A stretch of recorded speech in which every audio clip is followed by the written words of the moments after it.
Waphinde wasuka lo namhlanje nasila kaMafuze. Sizobungaza umcimbi wa-anti la kaNgcobo. Intombi, ena 72 years. Namhlanje nasoyibungaza izonikezwa iziqu zokuyiphatha kahle nokuphinda futhi ilonde intombi. Ilondela nina ke emabhoni nathi thina asafuna ukugana futhi.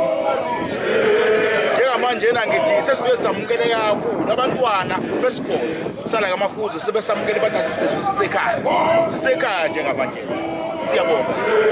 Sekhaya usikabhoja bojistalo. Yiso lesezefa nyesezeza gcina zafika kaMafuze. Sizobungaza umuntu omdala. Wasiphethe kahle njengentombi.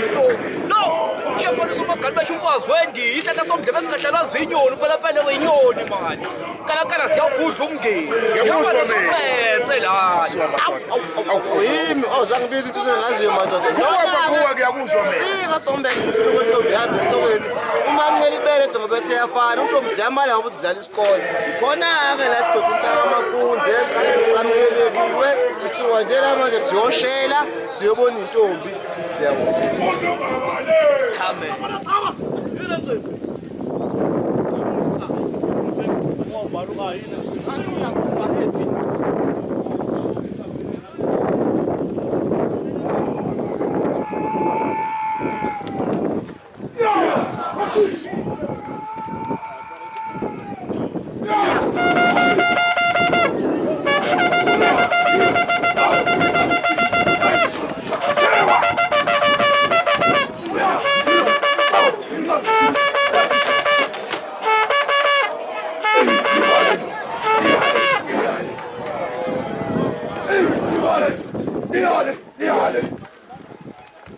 Uvula wana sabafa.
First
Bingelele esizweni sakaMafunzi ifuna le mkhondzolozo mina ke ngimambe emnyaka ushikashika ukukhala abanye bavudla ifosha nemfundo ilithule lahlula abafazi namadoda ifosha sebevalile bemvimbela bethe ukuphuma zafika ezakwabo zathi hayi yakithi le noma ningavala ngemgoqwane yofika iphuma bona laba bakithi emkhungundlo njengoba silana sizohlonipha umntwana wenkosi uNomthebe kwaNtumphelo ngijabula kakhulu ukubona amabutho ekhona esizweni sakaMafunzi njengamanje sizosuka la enhlanganweni songena ngaphakathi siphethe isipho ukukhombisa ukuthi samabutho esizotrenda nje kungekudala wonke umuntu asibone lesipho esiyosithula esisambisile ngiyabonga